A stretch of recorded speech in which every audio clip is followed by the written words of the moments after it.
Okay, good. We got it. Right. So we are ready now. So we are going to um, formally begin.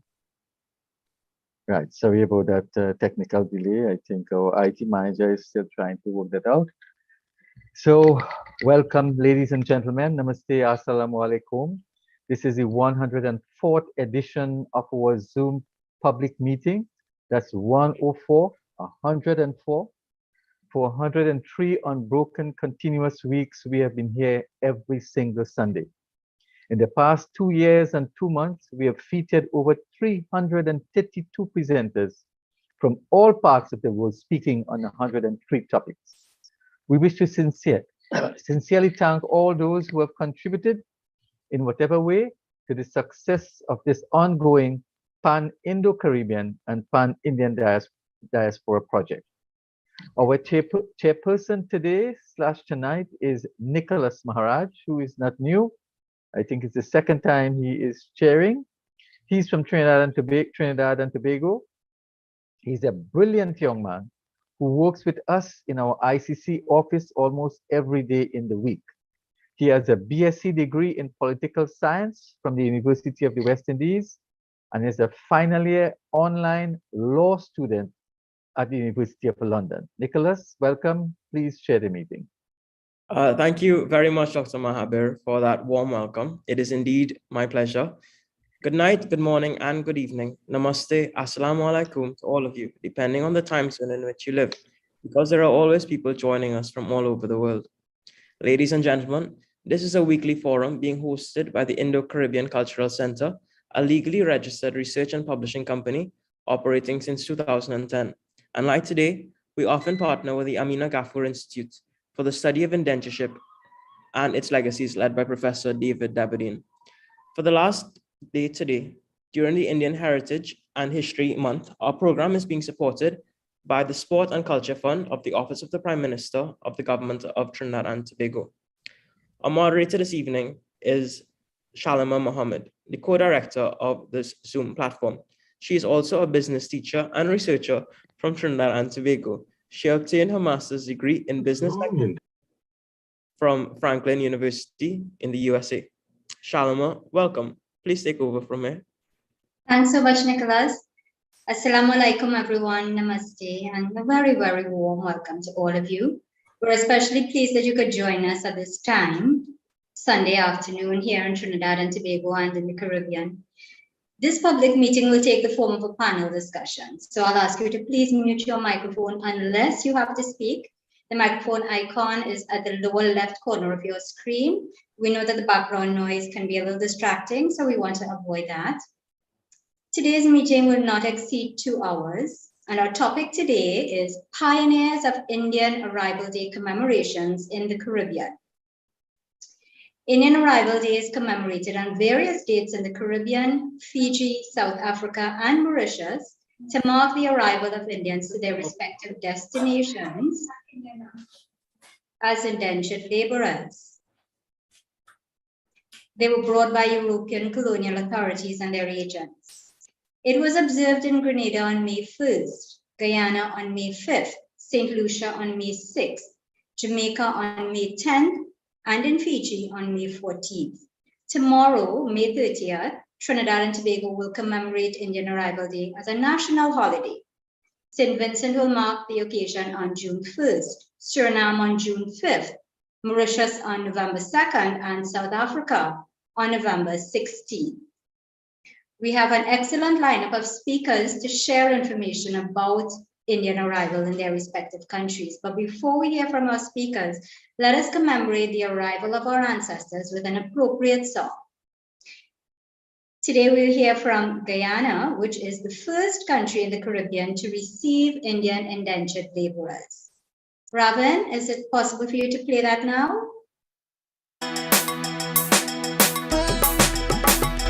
Oh, oh, oh. Ah, ah, ah. Hey, hey, hey. Ah, ah, ah. Oh, oh, oh. Ah, ah, ah. Hey, hey, hey. Ah, ah.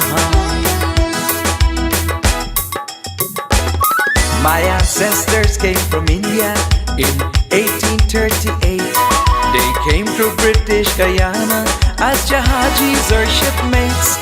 They crossed the Kalapani on the Hesperus and with B. Bahu Aja and Meaji, Bahu Nana and Nani. Yes, I'm a Desi from Guyana, from the Indian Diaspora. Girmitia or Patohia, Mother India and Guyana. I'm a Desi from Guyana, from the Indian Diaspora. Girmitia or Patohia, Mother India and Guyana.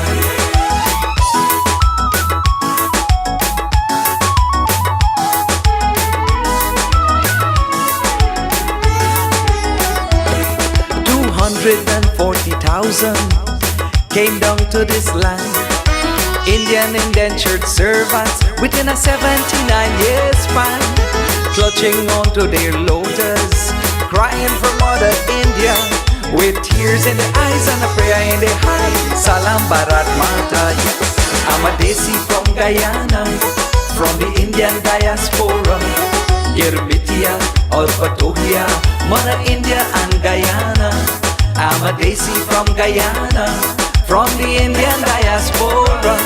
Girmitia or Patohia, Mother India and Guyana.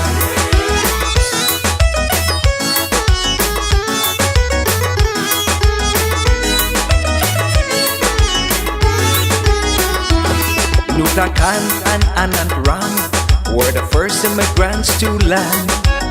Khan in Demerara, Ram became a Berbetian. They lived in little lodges and walked hard in the Baghdad. From nothing they built a nation. I am proud to be an Indian. I'm a Desi from Guyana, from the Indian Diaspora. Girmitia or Patohia, Mother India and Guyana. I'm a Desi from Guyana, from the Indian Diaspora. Girmitia or Patohia, Mother India and Guyana.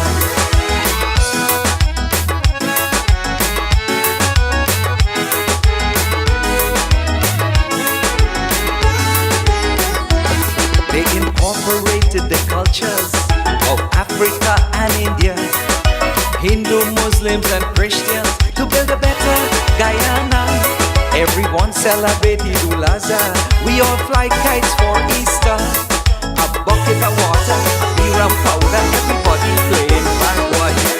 I'm a Desi from Guyana, from the Indian Diaspora. Girmitia or Patohia, Mother India and Guyana. I'm a Desi from Guyana, from the Indian Diaspora. Girmitia or Patohia, Mother India and Guyana.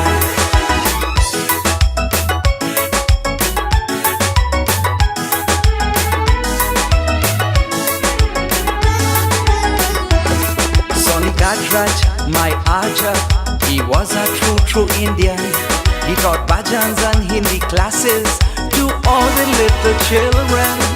Sitting down on his beer hut, he was a bottom house teacher, teaching cultural education from generation to generation. Yes, I'm an Indo-Caribbean man, from an Indo-Caribbean land. I love my Indo-Caribbean tradition, my culture, my education. I'm an Indo-Caribbean man, from an Indo-Caribbean land. I love my Indo-Caribbean tradition, yes, the women and the children.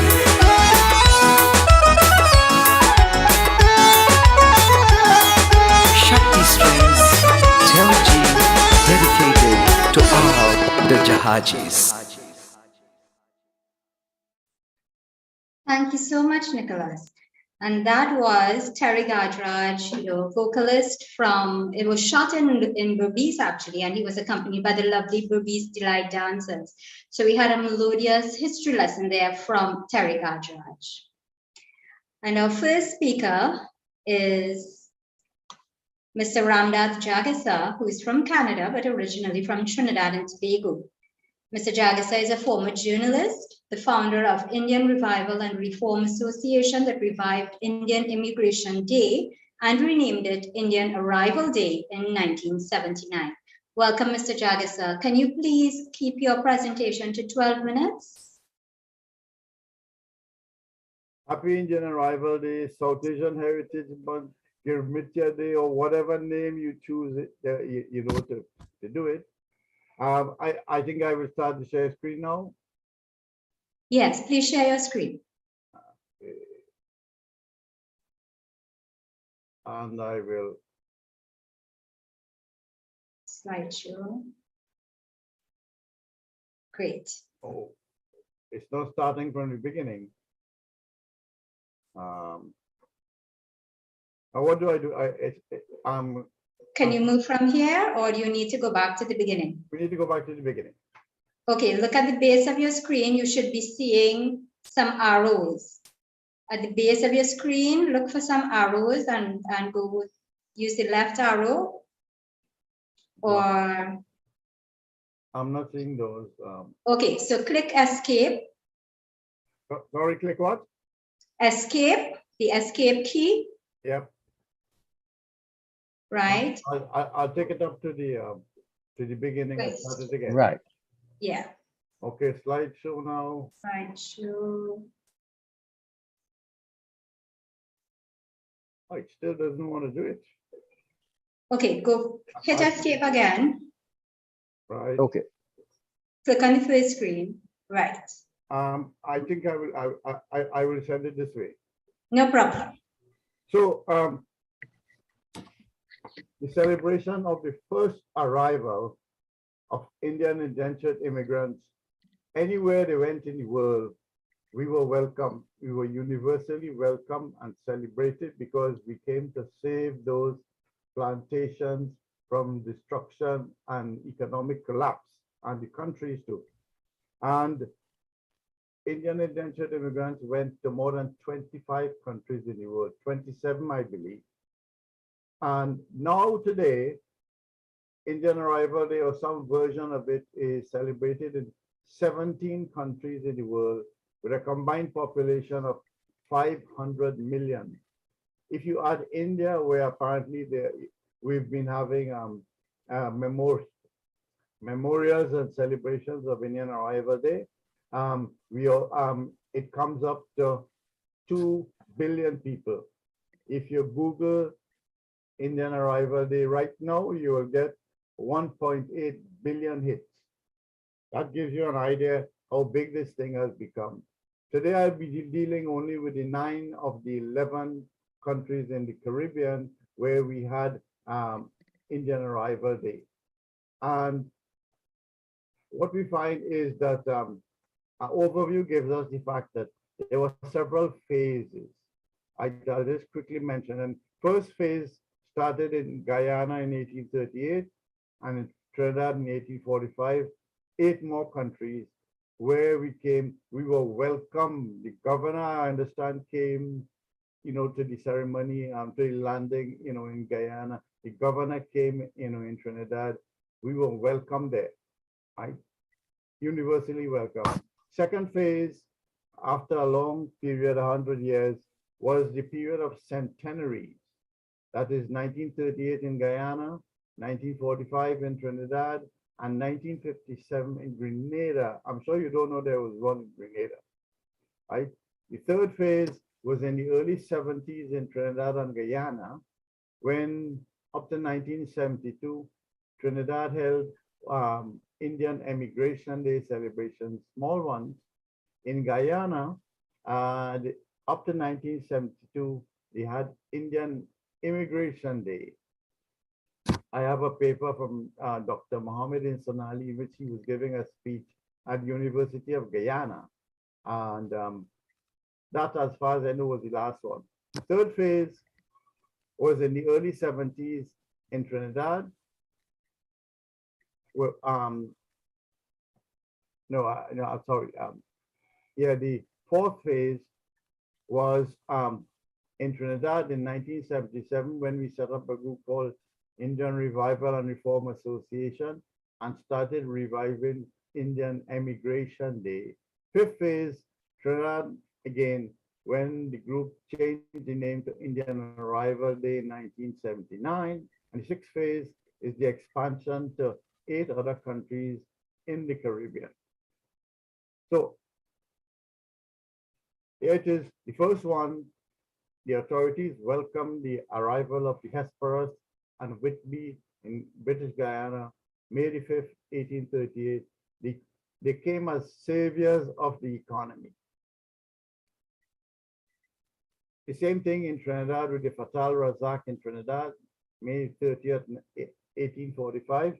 This, by the way, is the real Fatal Razak, not the artist's impression we've been using. And this is the Indian Centenary of 1838 in British Guyana. Veteram wrote a book on it, and these are the guys who did it. The British Guyana East Indian Association, and here, if you can see them, there they are leading the march. I believe it was in Georgetown. And in Trinidad, we had an Indian Centenary in 1945. Produced this book, Indian Centenary Review. Take a note of it. It was done by Mr. Murli Kupalani and a group of people. This is the Indian Centenary in Grenada. It hasn't attracted much attention, put on by the Grenada East Indian Cultural Association. And this is the paper by Mohammed Insan Ali, in which he talked about Indian Immigration Day in Guyana. They keep changing. This year is the Indian Emigration Day of the Divine Life Society in Trinidad up to 1972. I actually went to this one, I think. It was very small. There was no publicity and so on. And I think after that, they gave up on it. And now we come to the next phase, that is the Indian Revival and Reform Association, which was a small group of 7 young people whose aim was to revive Indian culture and heritage. We put out pamphlets such as Fight for Indian Culture, Fight for Indian Identity, and so on. We had no money, no sponsors, no office, no constitution. 3 of the guys were unemployed.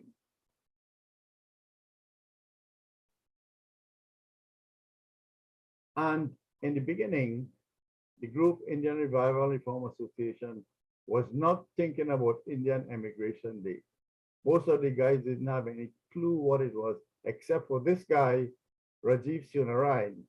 He plunked down the Indian Centenary Review one day, and we were having a meeting, and he said, "What are we going to do about this?" So we all said, "What are we going to do about what?"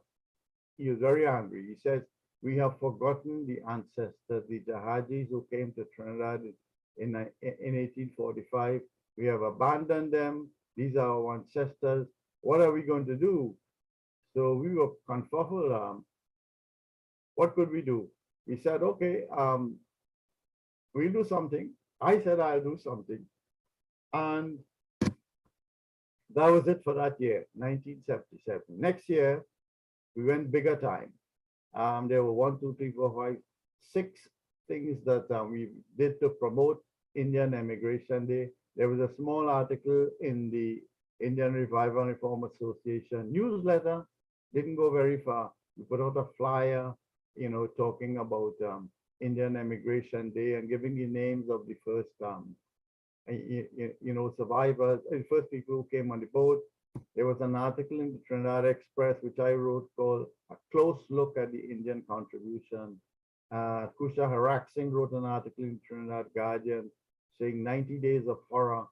I did an interview on cultural traditions with Hans Hanuman Singh as a radio program. And Rajiv and I did a promotion on Mastana Baha TV.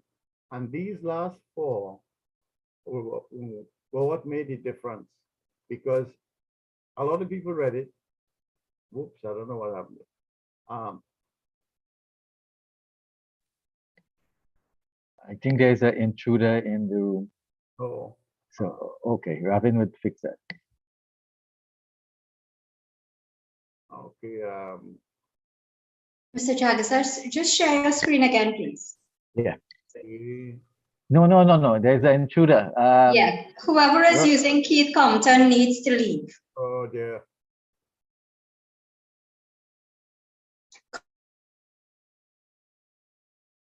Sita, can you be vigilant as well? Yeah, somebody is using Lokesh Singh Yeah, they're and changing Keith names. Compton. They're changing names. Yeah. All right.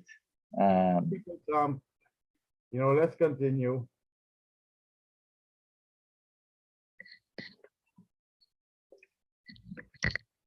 All right. So as I was saying, Yeah, go ahead, sir. Go ahead, Ram. these four items hit most of the Indian population in Trinidad, which was the time of over 500,000. And I think that made the difference. This is the Indian Emigration Day pamphlet. Mr. Jagessar, would you mind sharing your screen again, please? Well, I don't know if Ravin Robin, is yeah, using. if he could try. Well, no.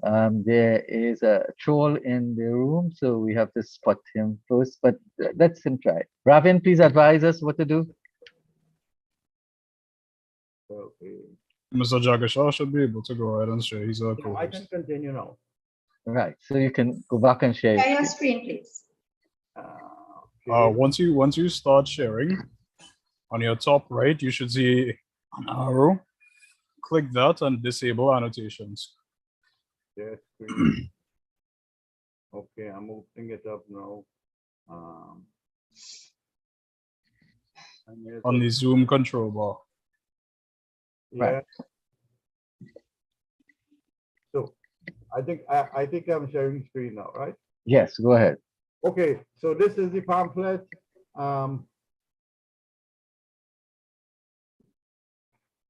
This is the Trinidad Express article. Apparently, it doesn't want to show it. It doesn't also want to show the article 90 Days of Horror by Dr. Karak Singh, but it seems to be willing to show. This is Hans Hanuman Singh, the man who did the cultural program, right? And this is the Mastana Baha TV, which was a big one at the time. And basically, that was it for 1978, right? And the public reaction was incredible. Everybody seemed to like it. The next year, we decided to go further, and we were having a meeting at the University of West Indies, talking about Indian Emigration Day. And this guy, take a note of him, Danny Jang. Danny Jang said, "We are not immigrants. We were born here. We have arrived." And it was like a light bulb went on. Everybody said, "Oh, no more Indian Emigration Day, Indian Arrival Day." And we shared, the organization of that 1979 big meeting with the Mahasabha. We did the publicity. They did the big show. This is the poster we put out. This is the bumper sticker put out, and we had a huge turnout. Over 500 people came to this first Indian Arrival Day celebration. These are some of the Jahajis who we brought to the function. At that time, there were about 24 of them, right? And there was a big article in the Express talking about it and so on. Next year, we did one more event, and after that, we stopped because people were running in and saying, "Can we, have an Indian Arrival Day ceremony?" We said, "Sure, go ahead and have one. We're not stopping you. All you got to do is don't make it another carnival fete with alcohol and people misbehaving and so on. We honoring our ancestors." So a lot of people came and they did. The Catholic Church did one, the Presbyterian Church did one, the Black Power people had one. They invited me, I didn't go. And from then, we didn't really have to do anything more. I've never seen anything like this. In 3 years, we had a national celebration because people just seemed to want it. And the rest of the story is simple. From here, it spread to Guyana, Suriname, Grenada, St. Vincent, St. Lucia, Martinique, Guadeloupe, Jamaica. Many of these countries now have memorials, which I would not show, and they have big Indian Arrival Day functions. They have organizations who are pioneers in celebrating Indian Arrival Day in their country. I wouldn't attempt to show that. We haven't had anything yet with French Guyana and St. Kitts. Those are the other two places where Indians went to the Caribbean, right? And we're waiting on them. Now, outside of the Caribbean, I think I'm coming up on my time, but that's always remind me when I'm overstepping my time. Outside the Caribbean, we have another 9 and at least 8 other countries, you know, celebrating some form of, you know, of this event. United States has Asian American and Pacific Islander Heritage Month. Canada, we have South Asian Heritage Month. United Kingdom has South Asian Heritage Month. Last year, they had 160 celebrations. I couldn't believe it. Fiji has Girmicha Day. Mauritius, where the first Indians came in 1834, have a double name for it, Indian Arrival Day or Arrival of the Indentured Laborers Day. In Australia and New Zealand, the Fijians are celebrating Girmicha Day. We have no information on Malaysia, Singapore, Reunion, Seychelles, Tanzania, Uganda, and Kenya, where, you know, Indians went. And finally, people don't believe we have Indian Arrival Day in India.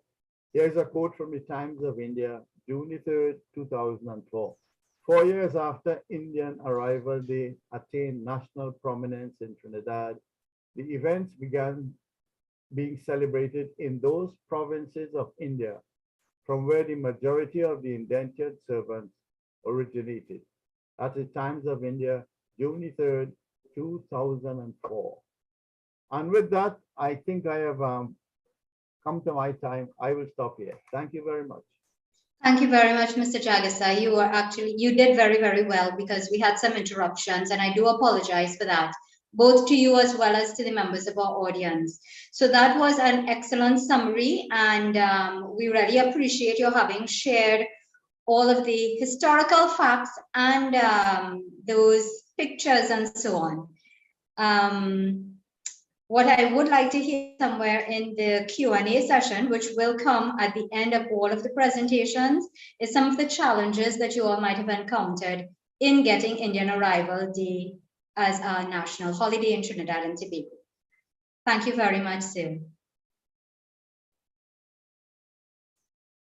So now we'll move on to Suriname, and we'll hear from Dr. Rajan Valdeo. He's a medical doctor, entrepreneur, and cultural activist. He is also a promoter of Sarnami Hindi in Suriname, the only place it is spoken daily in the Western world. Dr. Baldew, welcome. Please go ahead with your presentation. Sabko Ram Ram Namaskar. Greetings from Suriname, one of the last countries where indentured labor was introduced. That is in 1873. I will start sharing my screen for you all to follow my presentation as such. Yes.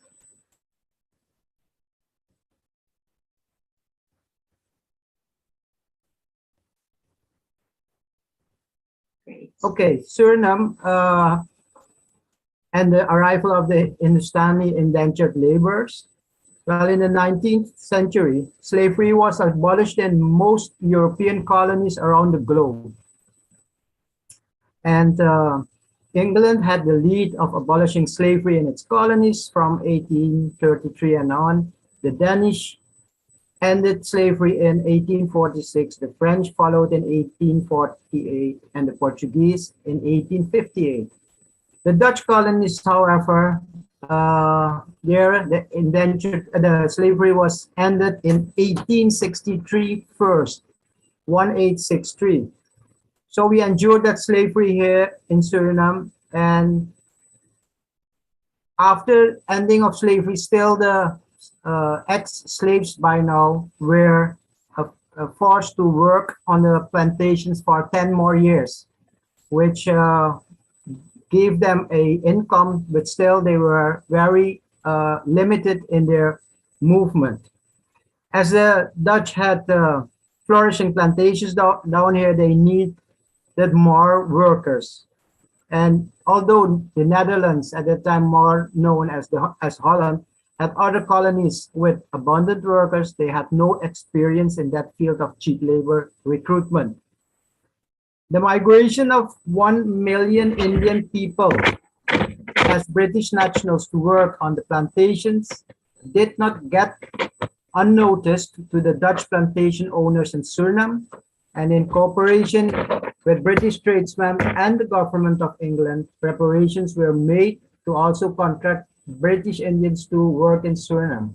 Some 40 years, say 2 generations later than in the British colonies, the first sail ship, the Lalarook, arrived at the coast of Suriname on June 4, 1873. Disembarkation was on June the 5th, and it is this day that we commemorate Indian arrival in Suriname. The place our ancestors landed was the same name like we know all over the world, like New Amsterdam, but then in the Commemorations district of Suriname. Well, before the arriving of Indians as indentured labor, the local government had tried several times to bring new laborers to Suriname. Like in 1845, Dutch farmers were introduced in the Saramacca district, which turned out to be a total catastrophic event due to ill preparations and local diseases like malaria, which the colonists were not familiar with. Chinese and Portuguese workers were also brought to Suriname, but after the contract expired, all of them shifted to trade and business. Even Afro-Caribbeans were introduced, but they failed the harsh condition on the former Dutch plantations. Dutch slaveholders were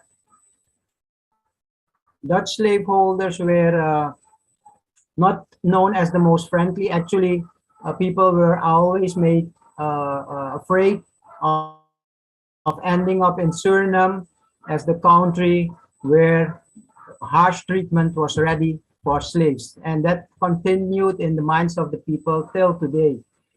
On this slide, you can see the north of Suriname.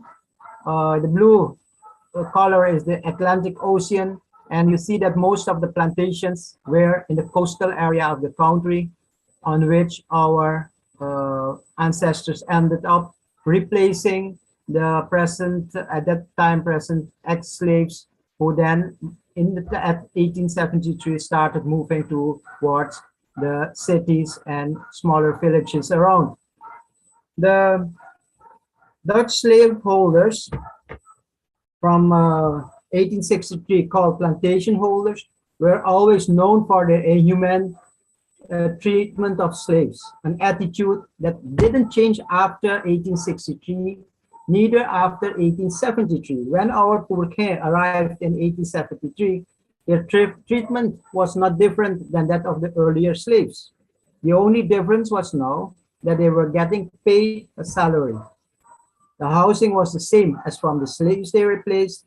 The medical and social circumstances may have even been worse, as the new workers had no connection with the new environment. Social isolation was also a big problem, as there were strict rules of the plantation owners of leaving the plantation for whatever reason.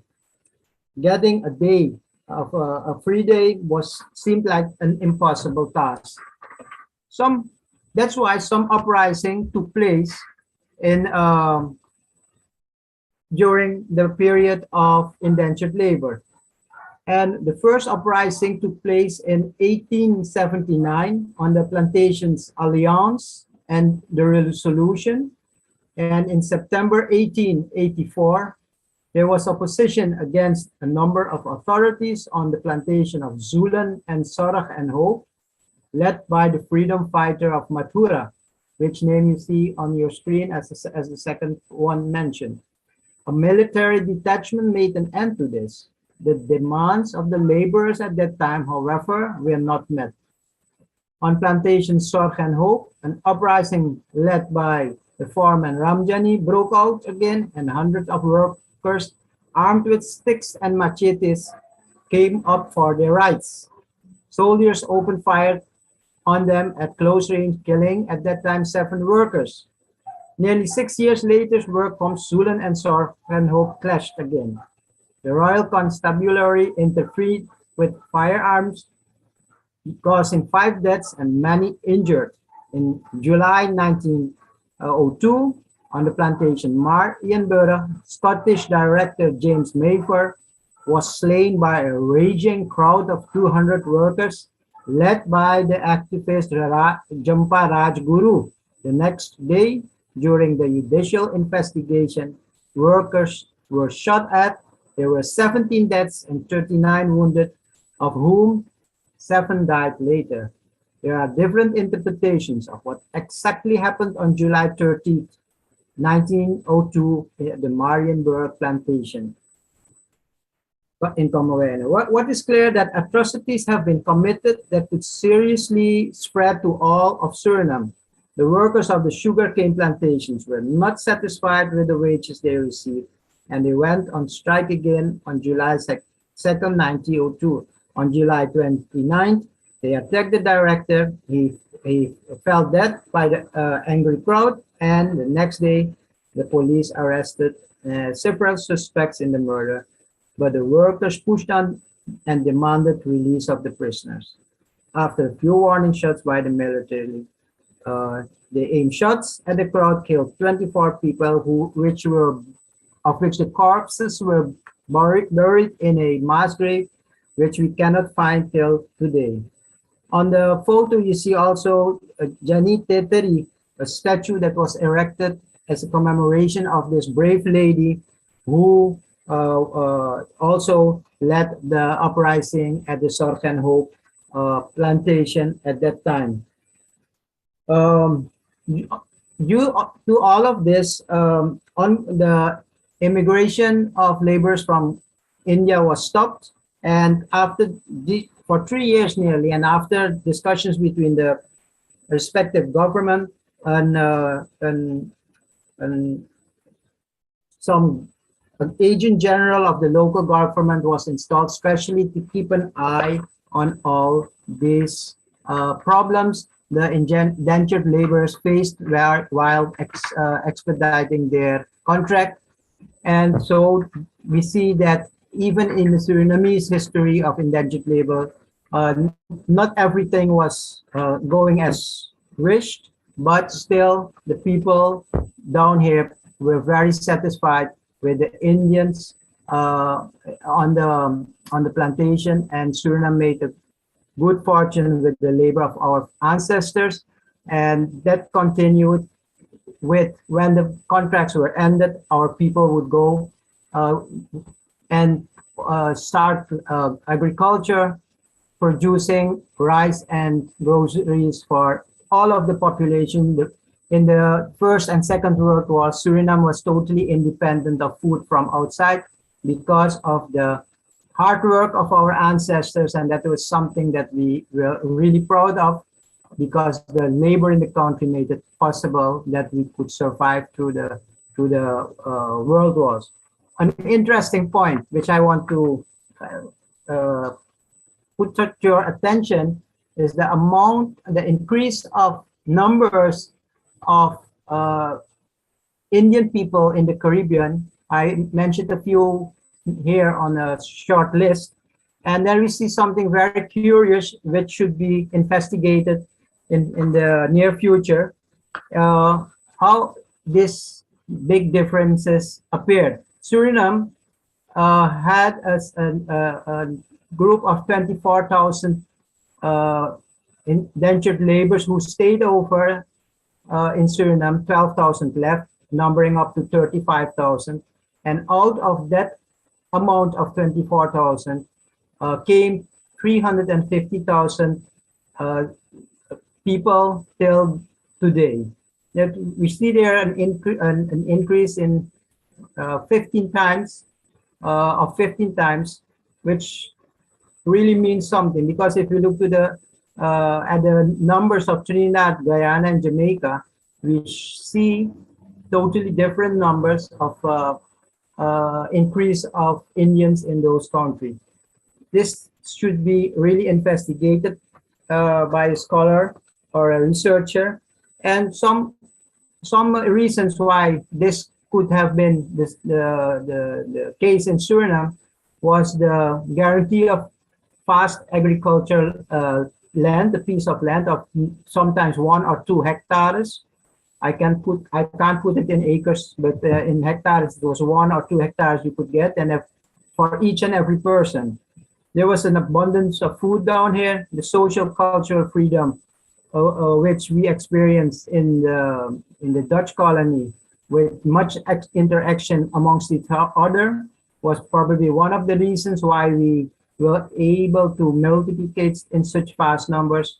We had a free society around it with few restrictions. The Dutch people, although the slaveholders were very strict, the society as such in Suriname is a quite liberal society. We had positive governmental support and a reasonable medical system. Well, due to the vast amount of land, the new immigrants rapidly developed agriculture, planting rice and vegetables in the amount sufficient to feed the whole Surinamese population. Until today, even today, we are able to feed all of Suriname, and we still export also rice to the world. As education was mandatory from 1876 already in Suriname, all Indian children were also obliged to attend school, although at first only the boys were allowed by their parents to attend the schools. Well, gradually the girls were also permitted to schools. Businessmen emerged from this ethnical group, as well as teachers and doctors, and since the early 1900s. Religious activities were also freely organized, although the Christian organizations attempted to baptize Indians as an entrance to education. In the 1950s, this system was abolished as Surinamese Hindustanis used the public schooling system for education and rejected the baptizing. That makes that today less than 7% of Surinamese Indians are follow Christianity. Still 80% are Sanatanis, and some 13% are Muslims. I must thank you for your attention, listening to me, and watching my presentation. Thank you very much. Thank you very much. That was quite an excellent expose, and I already take note of your question. What accounts for a 15-fold increase in the number of Indians in Suriname in 2020 when the numbers were so small previously? So perhaps we need to look at the birth rate among Indian families. Perhaps we also need to look at the fact that Sarnami is attractive. Suriname is the only country in the Caribbean in which Indians would feel that it's okay to speak their language or something close enough to it. So definitely that's something for exploration, and thank you so very much, sir. We now move on to Grenada, and let's hear from Shadel Nyack Compton. She's an attorney at law, president of the Indo-Grenadian Heritage Foundation, the first honorary consul of India to Grenada, and the managing director of that very beautiful Belmont cocoa estate. Welcome, Shadel. Please go ahead and present for 12 minutes. Yes, thank you very much, Ms. Mohammed, and it's a pleasure to be here. Thank you also, Dr. Mahabir. You have been doing an excellent job with these Zoom public meetings. They've been very informative, and it's really been a great learning experience for us. So greetings from pure Grenada, the spice of the Caribbean. We are happy to be a part of this presentation here today. I just wanted to correct Ms. Mohammed. I am no longer the president of the Indo-Grenadian Heritage Foundation, but I do act as the Grenada representative on the Indian Diaspora Council. So can I share my screen now? Yes, sure. Thank you.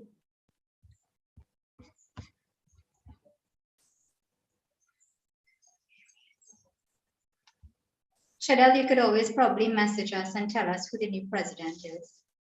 I will. Mhm. Thank you.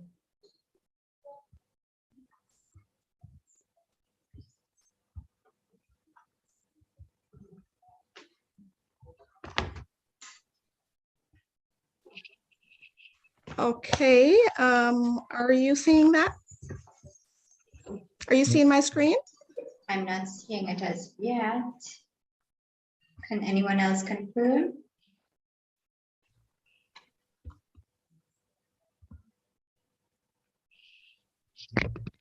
Ravin, can you help her, please? Okay, I think it's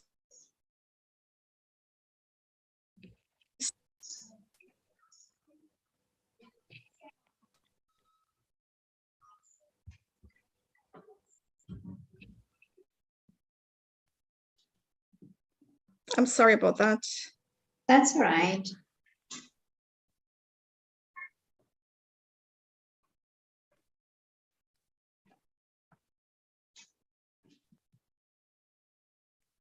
Are you getting permission to share? I think she got knocked out. I think she got bumped out, yes. All right, well, let's go She'll to have the to next speaker. rejoin. Yeah, let's go to the next speaker, perhaps. Right. Just a minute. Okay, ladies and gentlemen, so while we wait for Ms. Compton to fix those technical issues, let's move on to St. Lucia. We'll now hear from Mr. Keith Compton. He's the founder and president of the Indian Heritage Association of St. Lucia. He is also an organizer of public events featuring speeches, Indian songs, music, dance, and food. Welcome, Mr. Compton. Hi, I hope you can hear me. Yes, loud and clear. Great. Sorry, I've been having a lot of technical difficulties there, but thanks for the help all around. It's my pleasure to be here with you. Basically, we heard from a couple presenters a while ago mentioning the things which we all of these islands in the Caribbean have gone through, where with the racial prejudice going on, with the slavery ending and the indentured beginning, and what the Indians had to go through. The larger countries like Guyana and so on, which had 238,000 Indians going to Guyana, 145,000 going to Trinidad, and showing the difference, we only had about 4,000 Indians indentures coming to St. Lucia, and also about 3 or 4 going to St. Vincent and Grenada. So much smaller amount. And so therefore, we didn't have this drastic problems with riots and so forth. Of course, the people from the East Indian companies, they white people, we should say, they helped to cause a lot of problems within the different countries with calling the Indians coolies, as you well know, and the black people niggers, terrible names to use. So these caused problems amongst everybody. Now, I thought perhaps what we were all supposed to speak about is what we did to spearhead our revival of our food, our culture, our heritage from India. Now, in Trinidad, let's say, because we're talking to Trinidad right now, you had a big ability, because I think you even speak a certain language with one another. So you had each other to depend on, whereas in a smaller place like St. Lucia, we didn't have much. One thing we must keep in mind too, the movement of over 2 million Indians from India to the Caribbean helped break down a lot of things. A lot of barriers were broken down, because you had where before you had the untouchables, and you had the Brahmins, and you had all those different classes in India. This broke it all down, because when the Indians came to these islands and these continents, they went to the same houses. In fact, here in St. Lucia, very often you'd have a Muslim priest teaching the Hindus, or you'd have a Hindu priest speaking to the Muslims, and so forth. So this helped to break down a lot of this ridiculous way of life that the people were living in India. And unfortunately, up to now, there's still a lot of this going on in India. I was one of the few people that did what we call the Great Return and left St. Lucia after my people being here 163 years and went back to India. And actually the monument, which was just shown from Suriname, I actually saw the other monument, which is the sister of that one in India. I visited Calcutta, which was Calcutta before. Again, a lot of the people, Indians, when they say, well, where do you come from? Where did you come from to come here? They'll say Calcutta, because unfortunately, that's the last place they came from, because it was just a staging for the Indians to leave, going to the Caribbean or wherever they were sent. So I actually went to visit the spot where our ancestors left from India to come here to the Caribbean. A biographical film was being made of me throughout India, and I spent 6 weeks going through India and so forth. But coming back to what we've done here, prior to me getting on the scene, let's say in the year 2000, many years before, people had tried to sort of spearhead ideas of revitalizing the Indian makeup, because of course, what happened was what? You came into a 90% Catholic country, so you couldn't wear your Indian clothes, you couldn't speak your Indian language, so you had to adapt. You had to even cut your hair because you were going to Catholic schools. So all of these things were things that we here in St. Lucia had to go through. So prior to me getting on the scene, there were other people who tried Indian type heritage programs and they didn't work. So I approached somebody in the about 2000 or prior to that about, let's get together and form an Indian heritage. And I was told, no, it's we're not ready for that yet, and so on. So I persevered. And later on, I went to St. Vincent, and actually the gentleman you see on your poster, Mr. Baptiste, I actually met him. He was the one who founded the Indian heritage in St. Vincent, and that was him wading ashore with his Indian flag. And I asked him for some advice. I met some lovely people there. I met Junior Bacchus, and he introduced me to the other part of the families and helped me there. There then put me on to a wonderful guy by the name of Kanhai Kangal. I'm sure you know the name from Trinidad. And he was really lovely in helping me out to help me with organizing or things I could think about doing in St. Lucia for the Indians. And I also decided that we should contact our French counterparts because they had Indians too. As you well know, a lot of Indians went, 45,000 went to Guadeloupe, 25,000 went to Martinique. So I visited both countries and was on their international TV and everything, and got involved with the Indian heritages there and invited some of them to St. Lucia, which they did come to St. Lucia at some of my celebrations where we had a lot of Indian food, Indian dancing, and that type of stuff taking place. So I connected with the French side as well as the English side. So I did a big movement of celebration in 2013, and I had the help and love of Miss Josephine Eugene, which was the headmistress of a school in Beaufort. She allowed us to use her school, and so her school grounds, and we did a massive celebration. There was the first time done in St. Lucia, and we had at that time Mr. Kangal had got some of his Trinidadian people. We had a Tassa band come in and play, and we had some of your dancers and so on from Trinidad, and it was really, really fantastic. We also had some people from the Indian schools, which are offshore schools in St. Lucia. They came and danced, and of course we had our local dancers, which danced the old Indian dance, which, as I said to you before on another lecture, that perhaps you would never see that for hundreds of years or outside of India. So it's an amazing thing that they still dance that type of way. And that's just handed down from parents down to the children and so on. A lot of the people are illiterate and didn't go to school. So that's how it worked out. Now, when I designed this whole system, I used what we had. We have the Majara, and I think you call it the same names in Trinidad.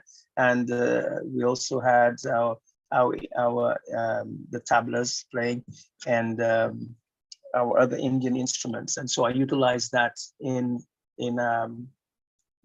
making up what we had, because it's what you have you can use. And so we had the drumming instruments, we had some very, very good drummers, and then we had the Indian cuisine. Now, fair enough, we talk about our Indian food, and Indians who have just come to our country, they will say, well, oh, this doesn't taste like it tastes in India. Well, we've been here for 163 years, and some of the plants we brought died, and we have new plants, and they don't taste the same. And so perhaps we don't produce the food the same way you did. So this is what we have. We are not Indians living in India. We're Indians living in St. Lucia and other Caribbean islands, and we've been here for many, many, many years. It's I remember when I came to Trinidad, you know, they offered me the Indian cuisine of Trinidad, and it was a little bit different, you know. Was the first thing they tried to offer you, this the little food, very hot on the palate. So different type of foods. It's not exactly how we still say dal puris, we say soharis, and we say all of these type of things. And it's not exactly the way it's made right now in India, but it's not our fault. It's what we have that we utilize and what we work with. So basically, I'm trying to see if we can have an Indian Day as a recognition, so that this is my next step, because we've been doing celebrations all around the island. COVID slowed us down. As you well know, we weren't able to go in and do much because of COVID. But the next step would be to try and actually have a day commemorating us, like you do have in Trinidad. And I was very happy and honored to actually speak at the Naga Center. Met a lot of wonderful people there, Trinidadians, which in the business, who helped me out and showed me a lot of love and respect. And as you know, I spoke there. I've dedicated plaques in both Martinique and Guadeloupe for Indian arrival. In Martinique, they arrived. It's in a town called Saint-Pierre, where the volcano is, and this is the same arrival day as ours, 6th of May. But it's just about 5 years earlier than us. A lot of the Indians arrived here. The ship would go here with the smaller islands, drop a few at St. Lucia, drop a few in St. Vincent, drop a few in Grenada. Whereas going to places like Trinidad or Guyana or Suriname, there would be a whole shipload of people that would be going there. And something a lot of people may not realize, it was mostly men that went when they were brought. They were looking for men, not women. It was much later they realized, wait a minute, it would be nicer if we had added a couple women. So the quota then became 25 women to every 100 men. That was the next quota that they used. And of course, in Suriname, the speaker that spoke earlier mentioned the fact that a lot of Surinamese stayed. Whereas here in these other islands, a lot of the people left. They didn't stay. And then they also visited other small islands as well, or other islands. Some of our people went to Trinidad and other places as well once their indentured time elapsed. Some elected to stay, but you must realize that the planters tried very hard not to give them return passage, because the planters would have to pay for the return passage, not the Indians. So that is something people didn't realize that had to happen. So the planters would say, okay, we can't, ship's not coming. And why didn't you just stay? Why didn't you just take this piece of property I'm going to give you? And what did they give? I'm sure you know it very well in Trinidad and Guyana. They gave them swampland. They gave them lovely land, rich land. But unfortunately, these planters did realize that we grow rice. So thanks very much for the swampland. We can turn that into all types of stuff, can't we? We can grow rice and feed the nation. So where they thought they were giving us some old ridiculous property, we made use of it. And the Indians did, just like your schools. They gave you old barns and said, yeah, go in there and teach your children to learn. Now, those old barn schools that you had in Trinidad are now some of the best schools in Trinidad. So these are the things they don't realize. The Indians, how amazing our people are, and they can withstand so much. as they have up to now. I hope I'm not overstaying my time. I don't have a clock there. Actually, you're right on time now. Super. Okay, so what I will say is I thank you so much for letting me talk.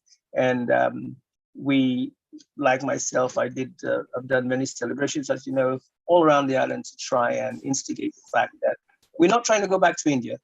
We want to stay here on our separate islands, but we want to keep our customs and our heritage. Okay, thank you. Thank you very much, Mr. Compton. So I want to congratulate you for doing what the indentured immigrants did, and that is being resilient and using the limited resources available to you to create some kind of Indian culture that is sustainable in St. Lucia.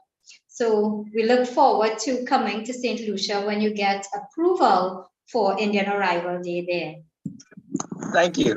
Thank you very much. So at this point in time, I want to ask Ms. Shadel Nyack Compton from Grenada if she can present. I just want to remind you, Shadel is an attorney at law, the former president of the Indo-Grenadian Heritage Foundation, the first honorary consul of India to Grenada, and the managing director of the Belmont Cocoa Estate. Shadel, are you able to now? Yes, thank you very much, Ms. Mohammed. I'm sorry about the glitch before. I'm not quite sure what happened, but let's do it now.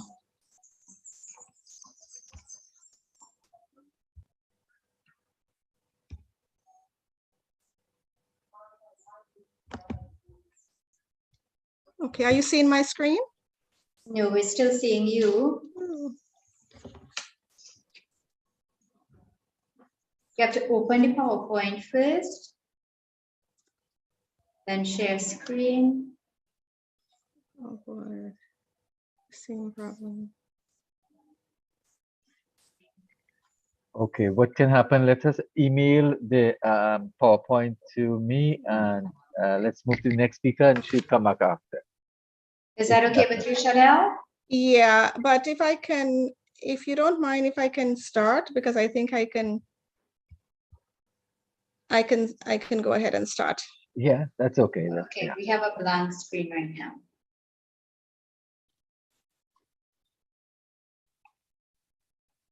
Go ahead, please.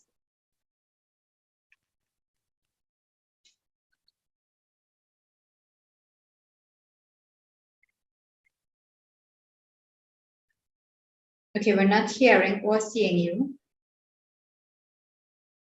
I think she got bumped off again. Again. All right, so. Okay, so let us move on. Mr. Lenroy Thomas.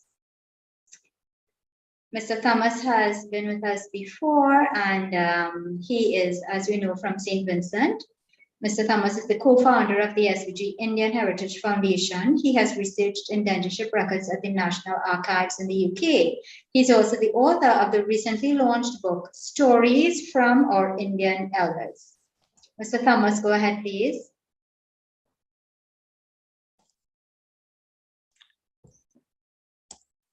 Are you seeing my screen? Yes, we're seeing your screen and you. Okay. All right, so thank you and greetings to all tonight. Well, for me, it's night here in Turkey. I'm living in Turkey. So the question we are looking at pioneers of Indian arrival commemorations. In our case, St. Vincent and the Grenadines. As you know, as a background, about 2,474 Indians went to St. Vincent from the northeast of India, mainly Bihar and Uttar Pradesh, and also some from the southeast of India. So who are the pioneers of Indian arrival commemorations in St. Vincent?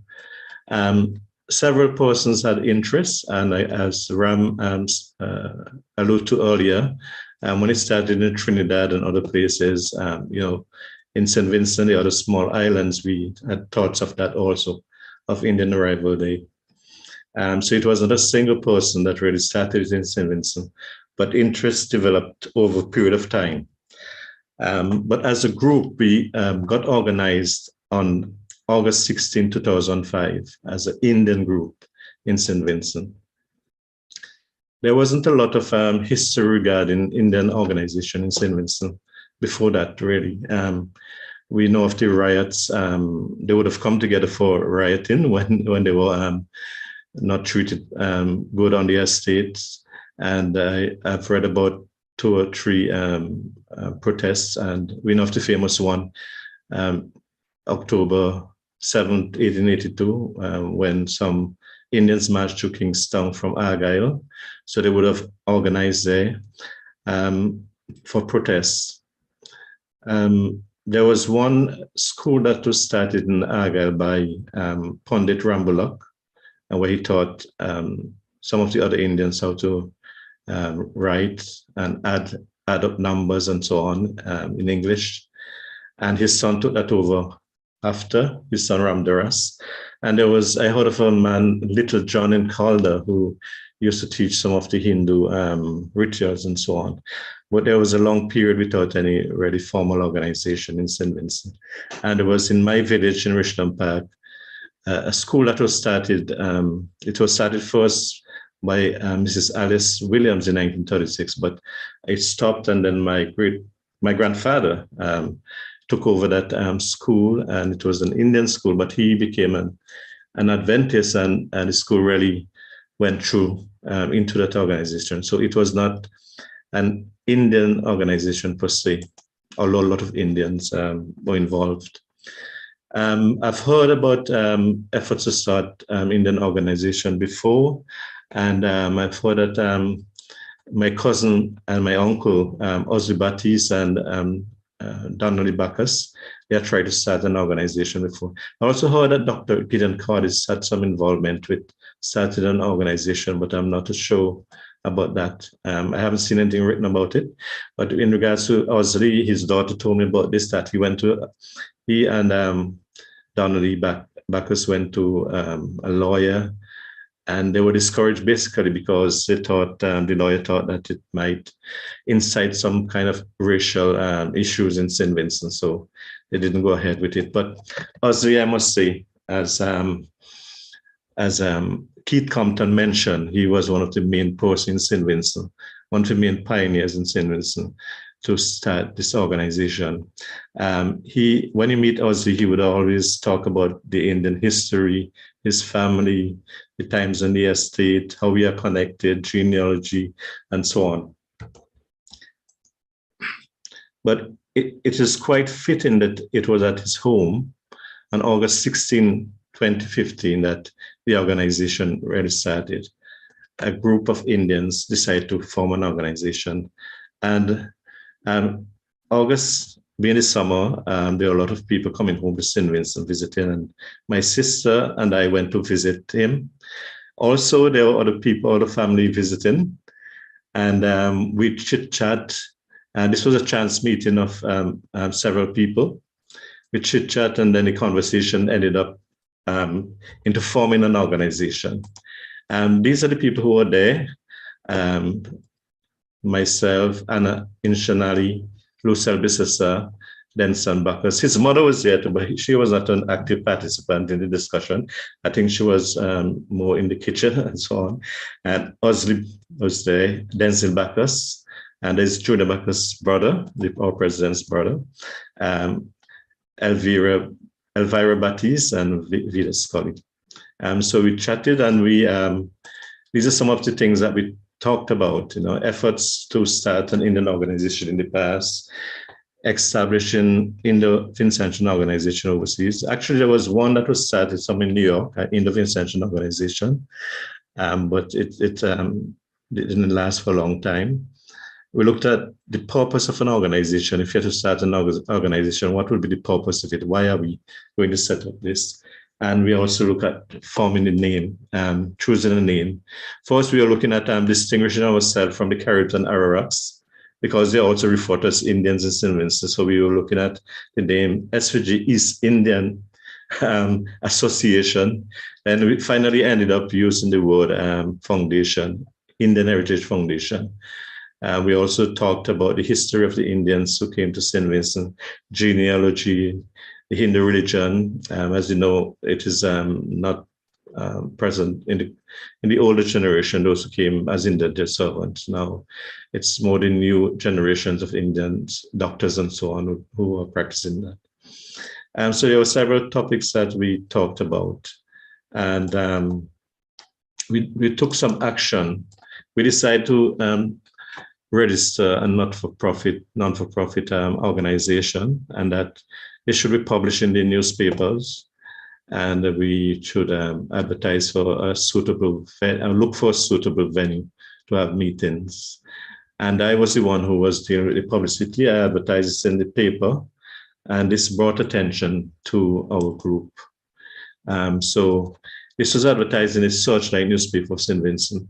And 7 months later, I think because of this, that is in March. On March 14 is National Heroes of St. Vincent. And the Minister of Culture, I think, had some input in this, but the editor of the Searchlight newspaper contacted me for an interview to talk about the Indian history in St. Vincent. And an article was placed in the paper. And this led to a lot of discussion about the Indians in St. Vincent. And the wider community got involved. And later, I put another advertisement in the paper to welcome people's ideas. So this was a developing thing over a period of time. And later on, I think because of all this that we had done before, Dr. Adrian Fraser, who was the head of the University of the West Indies in St. Vincent, he invited me to speak, to give a lecture at the university on June 1st. But at that time, my family had moved to England. I was just about to go back to England for an important travel assignment. And I suggested Dr. Arnold Thomas, because I knew that Dr. Arnold Thomas had done a lot of research before. He had written articles in the papers, in the Vincentian newspaper, so I knew of his research. And later, the arrangements were made, and Dr. Thomas delivered the lecture on June 1st, 2006. This was a success, and while he was also in England, I think he came home for that. He had visited St. Vincent for that lecture, and he also got the people in Calder and Argyll involved in an outdoor activity in Argyll, and this further generated interest. I came back around after that, and then we worked together along with Branson Thomas. I understand that Branson at first got a lot of people involved in that community, and with Cheryl Rodriguez and his secretary, Janice Dean, more interest was created, and we started to plan for the launching of the organization in Argyll. Here's a picture of the launching in Argyll on July 20th, 2006, at the Pitilini Resort, Argyll. And you could see in this picture, Cousin Osley Battis is giving the opening prayer there. And we have Elmo Edwards, who became the first president. We have Arnold Thomas there, the Minister of Culture, Rennie Battis, and Kangai from Kangal from Trinidad. Cheryl is in back there. I was there. A lot of people were there at the opening in Argyll. So that was a major achievement for us, where we started as an organized Indian group. And these are some of the people who were in the first executive committee here, and who administer the website. And there are others also who are too numerous to mention. This is a picture of the first president. And we were later able to get Parliament in St. Vincent to approve June 1st as Indian Arrival Day, and October 7th as Indian Heritage Day in St. Vincent. And this is me at the back left there, and the president, and Rennie Battis, who was very influential in getting the act passed. Then we have the Prime Minister in the middle there. Noel on the right here, Noel Bacchus on the right, extreme right, he was very helpful in getting the organization registered.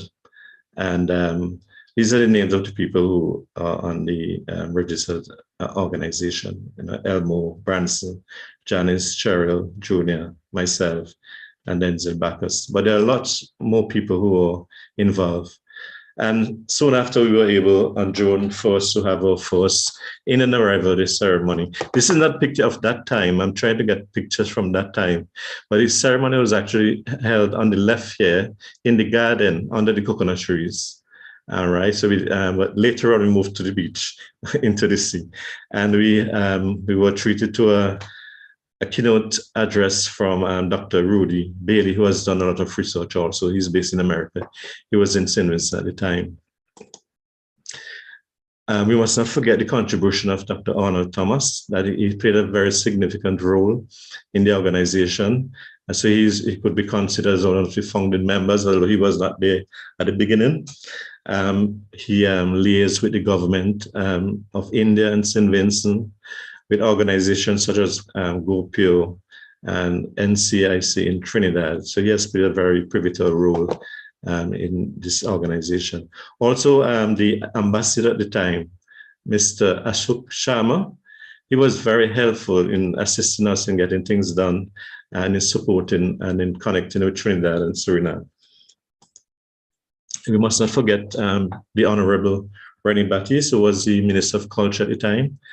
At the first chance she had, she got involved with our organization, and she was at, as I mentioned before, at the launching in Argyle. She got the Indian Register brought to Argyle for other people to see. Some of us have seen it before and researched it before, but she was there in Argyle with it, and she was the one who moved the motion to have the act to recognize June 1st as Indian Arrival Day in St. Vincent. And this was done on March 26, 2007.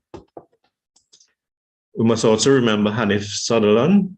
The logo that you see on the right, that nice logo, he was the one who designed it, and he was a technical person. He was the first one to set up a website for us. It lasted a year, then we move on to onto Facebook and then to other website. But he was very instrumental in that, and I was the moderator of that website at the time. We had a lot of discussion, but then we moved these discussions to Facebook. And who can forget Kangal, Kanai Kangal? He was there for us from the beginning. He was very helpful, to provide support, bring cultural groups from Trinidad, dancers, instruments, etc., etc. He played a very pivotal role in the development of the organization in the earlier days. These are some more important facts about our organization. So Mr. Elmo Games was the first president, followed by Dr. Junior Bacchus and Mr. Hans Peking, and now Mr. Junior Bacchus. Same name, but different person. And of significance, during the first celebration of, the second of June 1st, 2007, of Indian Arrival Day, we had the Minister of Overseas Affairs of India visiting St. Vincent. We had the first International India Diaspora Conference on June 1st to the 3rd, 2012. This was organized basically by Arnold Thomas, Dr. Arnold Thomas. And then our current president, he was made Honorary Consul of India. So these are some significant things that happened in our organization. And who can forget when Cheryl, our treasurer, Mrs. Cheryl Rodriguez, had the opportunity to visit India with our Prime Minister on an official visit and to meet the Prime Minister of India, Minister Mahendra Modi. Another significant item was recently last year, the publishing of my book, which documents the history, a brief history of the Indians of St. Vincent, featuring 8 interviews. And most recently, we had the visit of the President of India to St. Vincent on May 18th to 20th of this month. Here's a list of the current administrators of the organization, headed by Mr. Junior Bacchus in the picture there. Now, we must not forget those who have passed, who served the organization. And this is a picture of some of those who have passed. We have past President Junior Bacchus, Dr. Junior Bacchus, Osley Batiste, Norris Bullock. He served overseas in England, in Luton. He was a mayor in Luton, and he was very influential there. Then Hanif Sutherland passed also. Glenda Joyette, she was a treasurer at one time. Mr. Eustace Storm Maloney, he was an events coordinator. And Mr. Purushottam from Trinidad, he was like Kanai, supporting the organization. You know, that was the time when I was overseas, really, but I heard of what he did, what he passed also. We must recognize these people for their contribution to our organization. Here's Osley Batiste, and Cheryl wants me to invite you, all of you. I don't know how many of you would be in St. Vincent to our Indian arrival event on Wednesday. Indians would be arriving in a boat dressed in Indian wear, and they would be arriving at around 7 a.m. on Wednesday morning, next Wednesday morning. Breakfast will be served, so at least you'll get something there, right? There will also be 8 more interviews that will be released during this month, 2 every week during the month of June, as a mark of celebrating our Indian Arrival Day. Here are some pictures of our Indian Arrival Day events in Argyle and some of the people who were involved at different times.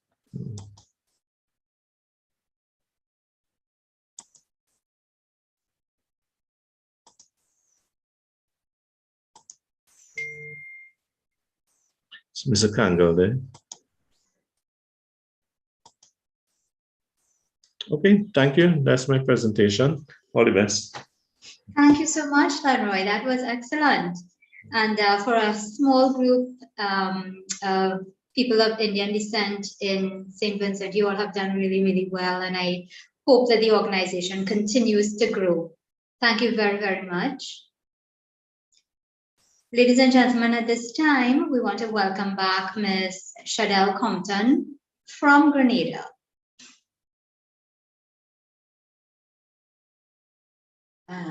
Is she here? No, not as yet. Not as yet. Yeah, but we got her PowerPoint in case she appears. She can do a presentation. Okay, all right. So at this point in time, what I want to do is call upon Mr. Jai Sears.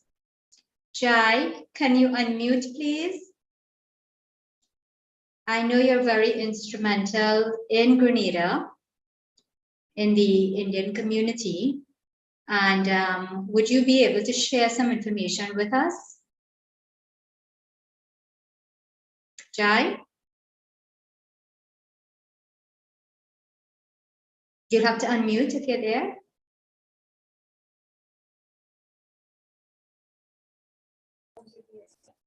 Yes. Yes, hello. Jai, would you mind sharing with us, please, just for about 5 minutes, what is happening in Grenada with the Indian community and their observance of Indian arrival? Well, I did not prepare anything, but if I could recall, the first Indian arrival, they was celebrated at a school, right? And from the school, I believe Miss Nanaya took it from there to Shadel, and she celebrated every year. We give her the necessary support because we had an Indian cultural organization, and we used to get dancers for her and so. But that's all I could contribute at this moment. Thank you. So are you saying that the celebration generally originates from Belmont Estate now? Yeah, at the moment it's from Belmont. Yeah. She usually have an annual celebration on the luncheon. And in Shadel's absence, can you just tell the audience what Belmont Estate was and is about now? I believe Belmont Estate is owned by the Nyack family, okay? And it's a large plantation, and they grow a lot of crops, cocoa, coffee, and other stuff. And she export her coffee also, right? And she make coconut chocolate. So Right. she does everything. Yeah, okay. So thank you so much, Jai. Nice Okay. to see you. All right, and ladies and gentlemen, we would have, You all want me to contact her? well, we have been in touch with her and we have her PowerPoint presentation, but she's having some problems rejoining. So Okay. thank you for sharing those details about Grenada. Okay. Appreciate it. Ladies and gentlemen, we should have had Mr. Salaudeen Nausrudeen representing Guyana. Unfortunately, he was unable to make it. And so I will ask Dr. Sita Roth, just for about 5 minutes.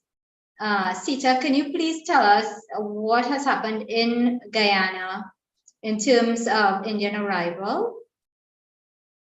and the observances of Indian arrival in in Guyana now? Oh my. Okay. So I wasn't prepared for this, but I would say, so our Sarnamis and another presenter, I think your first presenter, mentioned what happened prior to the 1970s. I could speak from the 1970s. I cannot speak with authority on prior to the 70s. So from the before 1979, when we started as a family after the conference in Trinidad, Lakshmi Kalicharan was doing a show called Lala Rook. So she did it for 2 years, but she did not have the support of the Indian community. And as such, she did not continue. The support that would be needed for a program like that is financial, mostly. But it's also the Indian groups for performances, because she was doing it from a performance basis, performing arts basis, Indo-Guyanese performing arts. That would be music, dance, mostly. And so from 1979, Nadira and Indrani formed, because they were dancing prior to that with the Indian Cultural Center. And so along with their dance teachers, this would be Pandit Chan and Durga Lal and the Pawars before that, they formed the Nadira and Indrani Shaw dance troupe, and the numbers were over 20, and the Nitrogate 1 was started, and that was at the Queen's College. At that time, the National Culture Center was just formed, and it was not really the choice at that time for an Indian dance and music concert. And so for the following year, we went to the National Culture Center. Myself, I was the director, I was a researcher. I did the plays From Whence We Came, Part 1 and 2, and we did dance dramas, Das Autar, and several of the epic Indian dance dramas, Birju Maharaj from India, and other Gurjis within the Indian dance arena were instrumental, because Indrani was his student and Nadira was Jaipur Garna. So she had a different style. So we started out with Jaipur and Birju Maharaj styles of Kathak. Kathak was our base, but we also did folk dances. And so the Indian folk dances of several different communities, several villages, several parts of India. And we were also part of Trinidad's 150th anniversary. I took the play that I had just produced in Guyana. I made it into a short version as a dance drama. And I presented in Trinidad. And of course, we had our katak and our folk dances. From all our dancers from Guyana went to Trinidad, and we were able to celebrate Trinidad's 150th anniversary. And since then, we have never missed a year. Since 1979, we have always produced Nritya Geet, meaning music and dance, and we've always produced it every single year. We stopped the physical stage presentation at our 40th year, and that was called Nritya Geet 40. From Nritya Geet 3, we were always at the National Cultural Center. As most of you would know, the money from the funds that built the Cultural Center belongs to the funds that were put aside for the return to India for our Indian ancestors. Ashok Ramsaran, who is in this group, could speak better to that. And also some other persons right in this group. They would have the facts at their fingertips, and they could really speak on Prabha. As I said, I did not prepare for this. And so we now produce virtually. We now produce Nritya Geet 41, 42, 43. We still produce it virtually. We just completed a production in collaboration with the Texas American University. We had Nritya Geet International Virtual, because our dancers, even though we still have the group in Guyana, most of our dance teachers are now in the US, in Canada, in the UK. And we still have students in South Africa and India. Their medical students went back. Terrific. Thank you so much, Dr. Rod. And I do want to call upon Mr. Ashok Ramsaran. Mr. Ramsaran is Guyanese living in the US. He is well known in the diaspora as an activist and president of so many organizations. Mr. Ramsaran, would you mind sharing with us your views about why Indian arrival observances are important and should continue in the Caribbean?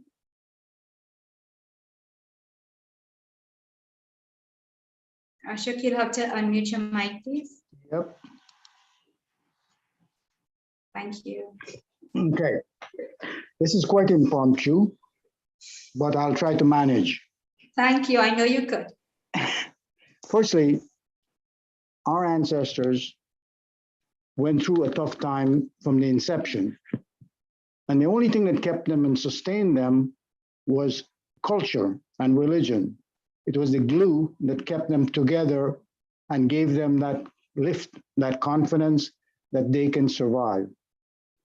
So it was important that prayers, religious functions, foods, music, and as I said, there were three things that kept them going, the three M's, which I have been using: music, mantra, and masala.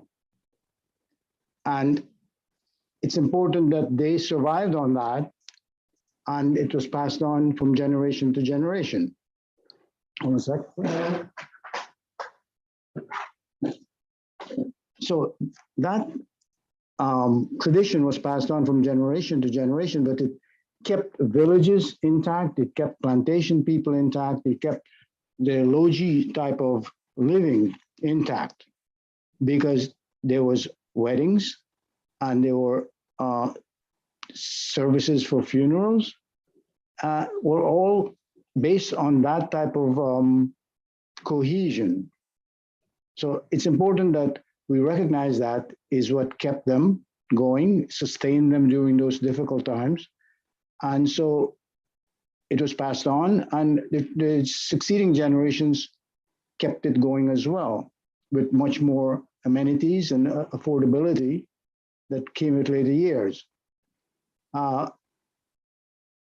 It has also been transported to America, to Canada and to the UK and other countries where Guyanese people have migrated. So we'd see pundits in New York rushing to Orlando to do a puja, or to Minnesota where there are few.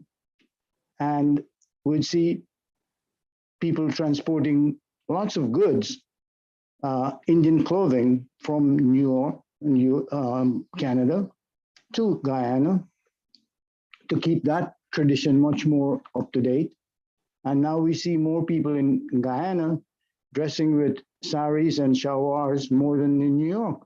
So it's taken on a life of its own. And we're glad to see that happen because it's a distinct feature which kept a whole society going. And I'm glad that it's continuing.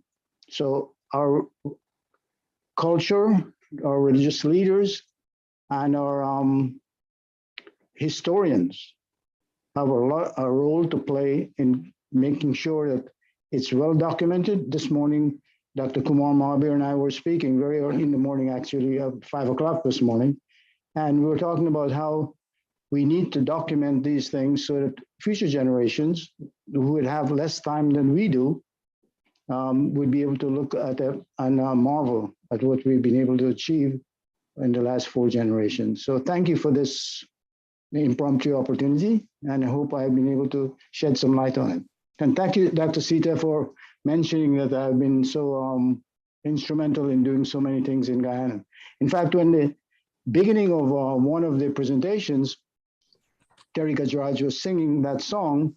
He was at the monument in Highbury, which I helped install with the aid of the Indian government, and Dr. Yeshu Prasad was there with Dr. Frank Anthony and others to unveil it and install it, and I'm proud of that moment. Thank you. Thank you very, very much, Ashok. And you do have reason to be very proud. You've done so much for the Indian diaspora, and you've left a legacy. We thank you very much. I haven't gone away yet, so I'm still working on it. Great. Okay, Dr. Roth, I see your hand up. You'd like to say something. Yes, so he's very modest. He and Vishnu Bisram pioneered the movement to get the Calcutta Monument, which is at the very site where our ancestors departed Calcutta, where they boarded the ship. Well, they would have boarded a smaller ship and then went to the bigger ship. And and the replicas of that monument that is right now in Calcutta are now at the Monument Gardens. We have set it into a huge monument edifice, and then another replica, of course, is at Highbury in Berbice, and we could not be speaking about Indian arrival celebrations in Guyana without mentioning Dr. Yesu Prasad. Dr. Yesu Prasad in 1988 started a movement for the naming of the holiday. And this was started through, we had a conference, we had meetings, we had a 150th anniversary where people from all over India came to Guyana and performed. We also had the anniversary of the emancipation of the African slaves at the same time. And so those two things, Dr. Yesu Prasad was a part of the entire thing. He passed away recently, but he was a mover, a shaker, a visionary who ensured that we honored our ancestors every single year and throughout the year, actually. And he was instrumental in the publishing of different books. You would hear persons speaking about different Guyanese volumes on Indians in Guyana, on the Centenary, we came in ships, all of those things. Mr. Prasad was instrumental in the publications of those books. Thank you, Sita. Thank you very, very much. And in the Monument Gardens, in the middle of this, the garden city of Georgetown, there is the gardens, the Monument Gardens, where we have the ship that was designed. We have Philip Gajadar in this room right now, one of the original winners of the competition we had to get a vision of what our monument of Indian arrival, Indian immigration at the time, that is what we were celebrating at the time, what it should look like, what that monument should look like. Philip Gajadar, who also did the monument that is in Berbice right now, that was built by India. The one at the Monument Garden was built by engineers, both Guyana and India. So terrific. Right. Thank you for raising that, Sita. I'll just call on Ashok because your hand is up, Ashok, and then if Mr. Philbert Gajadar would be kind enough to share his experience with us, we'd appreciate that. Go ahead, Ashok. You have to unmute. Your mic is still muted, Ashok. Yeah. Oh, no, try it one more time. Unmute.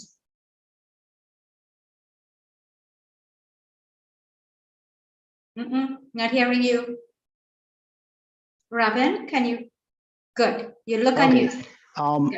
Dr. Sita Shaw Roach has been modest herself because she has been so instrumental in sustaining that culture in Guyana. Just one note, when I found the Demerara Depot in Calcutta, I sat down there and I cried. And I came back on that night on the airplane and I wrote the inscription, which is on the Calcutta Memorial, as well as the one in Highbury and the Monument Garden. Thank you, Sita. Thank you, both of you. Mr. Philbert Gajadar, can you please share with us why Indian arrival has been so important to you and your involvement? Please unmute your mic.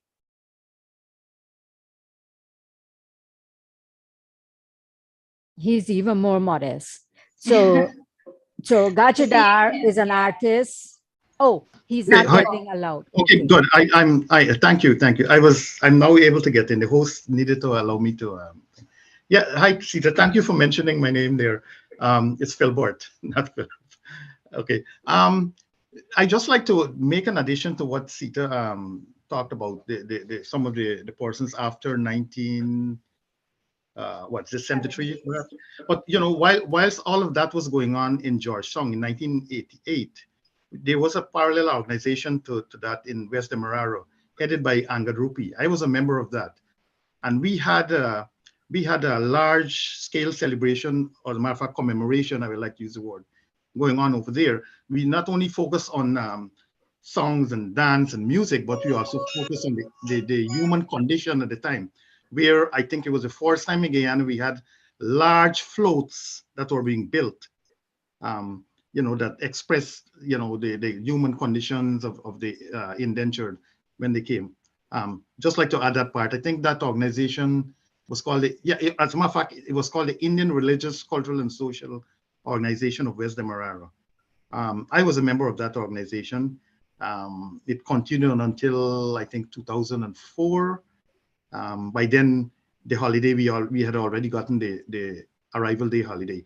But that was one of the objectives, to have that day named Indian Arrival Day. But it wasn't named Indian Arrival Day, unfortunately. It was named Arrival Day. So that's a different story. With respect to the monuments, the first competition when I think Dr. Yesu Prasad, they organized, there was a competition for that symbol or that something that would best express Arrival Day. There were 3 winning pieces that talked about the family and not the ship, right? We all got our prizes. The family was the focal point. But I don't know what happened when it went. I saw this guy from Trinidad. His name was, I think, Guru. He came from Trinidad, India. He's living over there. I met him when I was over there, and he came up with that ship, that replica of the ship. So that's at the Indian Monument Garden. But the second competition was, I think it was 2014. Dr. Anthony was a minister at the time, and myself and Winslow Craig, we came up with a winning design. And that's the one that is where it is over in Berbice right now. Palmyra, it's there. Again, I just don't want to be too negative here, but again, the sculpture is there. But when it was mounted, both myself and Winslow, we were left out of it. So what you're seeing there with respect to how it's being mounted is not the artist's vision. One, the sculpture should have been lower, because the whole thing is the Indians, they came over here and they planted themselves. So the feet of all the figures in the monument should have been seen by the viewer. So that should have been lower, and the viewer should have been there to interact and to be part. The sculpture should have been part of the audience part of the sculpture. That interaction should have been taking place. But the point is that, we're here and we're trying to do as best as we could, but then sometimes there are people who hijack the whole situation, and they put their input. That is not really what the artists want to say. Again, we are trying to write our history or to document our history, which hasn't been done. But then there's always the ones out there who are making their input and not representing it the way it should be. I'll leave it there, and maybe some other time I'll talk some more. Maybe I'll probably present some of my work, and we can take it from there. All right, thank you for having me. We'd love to have you do that. Thank you very much, Mr. Gajada. And thank you so much for all of your efforts in establishing those monuments. All right, thank you very much for having me. Thank you. Great. As you mentioned, that it was called Arrival Day, and then rather than Indian Arrival Day, we also had a situation like that in Trinidad and Tobago. And at this time, I want to bring back in Mr. Ramdath Jagessar. Mr. Jagessar, can you please shed some light on what was our situation here in Trinidad with respect to getting that holiday to be called Indian Arrival Day, and some of the challenges that you all would have experienced? Well, what I can say is that from the very beginning, there's been enormous support for Indian Arrival Day, right? Indian Emigration Day.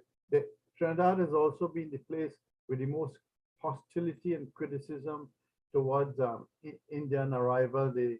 From the very beginning, when we brought it out, there was criticism from members of the public, Indians too, saying, why we want to have an Indian Arrival Day? We leaving out the Black people, we leaving out the Chinese people, and so on. And some of this continued. And later on, we came across a group of Indians mostly, right, who continue hostile to Indian Arrival Day. Every year, without exception, some Indian fool is going to jump up and write an article why I don't celebrate Indian Arrival Day. It was a bad time and so on. Even though we have discounted that, every year some idiot comes up. Luckily, we ignore him. But on the bigger scale, we found that we had more organized opposition to Indian Arrival Day as a public holiday and to Indian Arrival Day itself. Some people, I wouldn't name them in Trinidad, from the beginning objected to Indian Arrival. They say, no, we shouldn't celebrate that. We should celebrate abolition of indentureship. One person in particular has been on a 40-year struggle to get rid of Indian Arrival Day and put celebration of abolition of indentureship. As far as I know, it was only because Indian Arrival Day was our idea, not his. Then in 1990s, well, the PNM government, even before that, the NAR government objected to the creation of Indian Arrival Day as a public holiday. I mean, it was embarrassing. Prominent members of the Indian community got up in Parliament and spoke against having Indian Arrival Day, as a public holiday. Later, the PNM government in the 90s said, okay, we're going to give you guys a holiday for Arrival Day for the 150th anniversary, but no Indian. I mean, they were so bold-faced. They wanted to take out the Indian from Indian Arrival Day, and in fact, they actively went ahead with it. Fortunately, they lost the election afterwards, and Baldew Pandey came up and he said, forget that, Indian Arrival Day. In Guyana, well, you see right now, this year, the Guyana government says, the PVP government, whose members are nearly all Indians, saying that we want to celebrate Arrival Day, but they've taken out the Indians. I mean, this is horrible, horrible stuff. And that's the way it has been, that apparently some people feel if you celebrate Indian Arrival Day, it's discriminatory towards, Black people and so on. But we in Guyana, there's Chinese Arrival Day, the Portuguese want to do their own. So there's been an undercurrent of hostility towards Indian Arrival Day, for a long time. But I would think that the support for Indian Arrival Day has been more than matched by this, by the support. What I did, I don't make any excuses. When I was organizing Indian Arrival Day ceremony, I never invited any member of the PNM government because I know they were hostile to us. Well, I'm only the first one. Kamal Mohammed was invited. I didn't invite him. And what we told people was that this is your day. No government, no organization made Indian Arrival Day. You, the Indian people and other people of Trinidad, you have made Arrival Day. So the people who haven't made Arrival Day, they cannot change it. They could take away the public holiday, that's okay. But the public should go ahead and celebrate Indian Arrival Day. And they have done it on their own. I'm happy to say I haven't done anything on Indian Arrival Day since 1980 and so on, right? And it has going on its own steam and generating, a tremendous amount of, I think it was an idea whose time has come. Thank you. Thank you. Thank you so very much for being instrumental and having that day be important to all of us and for all the work that you've done. Thank you for being here as well. So let me just call on Dr. Baldew from Suriname. Dr. Baldew, you were speaking in the chat about next year being the 150th year that you will be, Suriname will be celebrating. Please share a little bit about that and some of the challenges that you all would have faced in Suriname as well. Yes, thank you, ma'am. Every year we don't celebrate Indian Arrival Day. The Indian Arrival Day is celebrated on a large scale every 5 years. Smaller activities take place on the years between, on like say on district level, but the greater celebrations we do every 5 years, and then it's also a public holiday. So here it is we have done it more practical, because to organize a big festival or a commemoration every 5 years is or every year is quite intensive, and of course we do it all with sewak workers, people who volunteer for organizing this. So we don't have an official organization like Trinidad has the national committee. We don't have that here. So it's all dependent on these volunteers. Every 5 years, although we do it on a very great scale, and this time we will already start on the next 149 celebration to prepare everybody for the big celebration in June 5th in 2023. And the planning is to at least have 6 months in advance celebrations starting up with all kinds of lectures, nataks, theater, maybe Ramlilas, extra Ramlilas will be performed. So we will do it on our own way, on our own scale, with our own volunteers, have a great celebration about this 150 years, which I think this time, if we are in time, we'll also invite plenty people of the Caribbean to come and join us in this celebration, especially in the days around the 5th of June. The last time, 5 years ago, we had organized in a conference hall where 5,000 people can be seated. We had organized the last event in the hall was a singing with around 300 school children of different patriotic Indian songs. Surinamese Indians have developed over the last 150 years nearly. We have more than 60 patriotic songs about our arrival here, about our being here, of our moving towards Europe. There's so much, every singer, every musical group sees it as its obligation to produce at least one song about Indians themselves, and making us very proud of our heritage, not only at that time being, but also such a modern one like you had shown from Mr. Terry just singing in this program. Yes, Gajraj, and we have plenty of these songs. Unfortunately, I don't think you people know about all these songs. They should be with subtitles because all of them are in either Sarnami Hindi or in full Hindi. And I think that's one thing we should share with you all, and that you can enjoy it also, because out of these 60, at least half of them are very good and meaningful songs, which also apply to your situations down in the Caribbean and the rest of the world. Thank you. So let me just confirm with you, next year, 2023, will be 150 years. Yes. And that's when you plan to be marking this extravagant Indian Arrival Day. Definitely, definitely, we will do it greatly. We do it every 5 years. We do it greatly with all this processions and big shows, like a full week of shows, every day a new show. And well, that's the way we did it last time. This time we are going to be better than the last time. Excellent. Thank you very much for sharing that.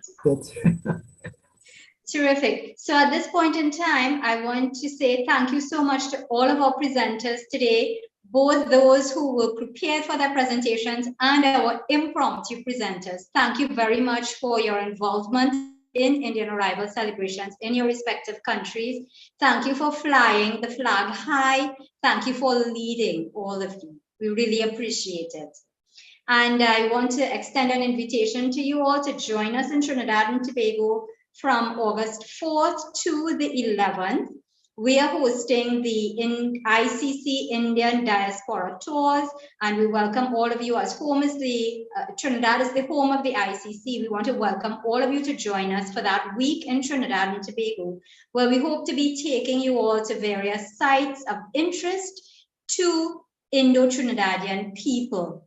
So normally we have a presentation, but I want to bring today's program to a close. We're already at 5:15. And so what I will share with you is that we will be sending you invitations. We have about 45 people already registered for the tour in August, and we invite the rest of you all to please join us. Please register. We will be sending you invitations with the registration link.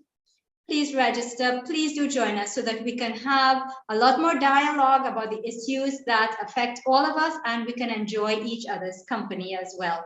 And hopefully Dr. Baldew will be here and we can hear some of those lovely songs in Sarnami. We really want to have you all come and have some good camaraderie as the Indian diaspora in the Caribbean as well as elsewhere. We have South Africans already registered, Indians from India already registered, people from the Netherlands, who I'm sure many would be happy to come back into Suriname and then probably come here or come here and then come back to Suriname.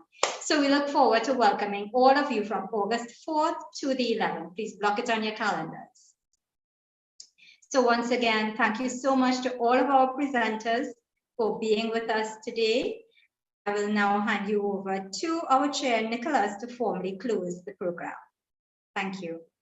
Thank you, Ms. Shalimar, for being a delightful moderator, as always. Thank you all for taking the time to participate. Thanks especially to the presenters.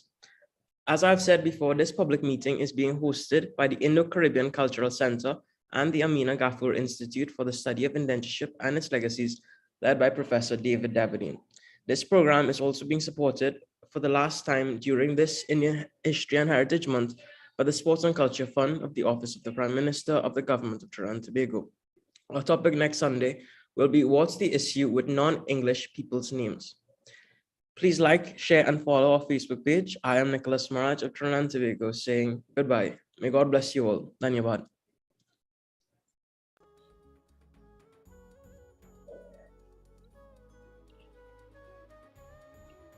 Thanks to all of you. Thanks. If you want to continue the conversation, Ravin would stop recording in a few seconds and stop the live stream.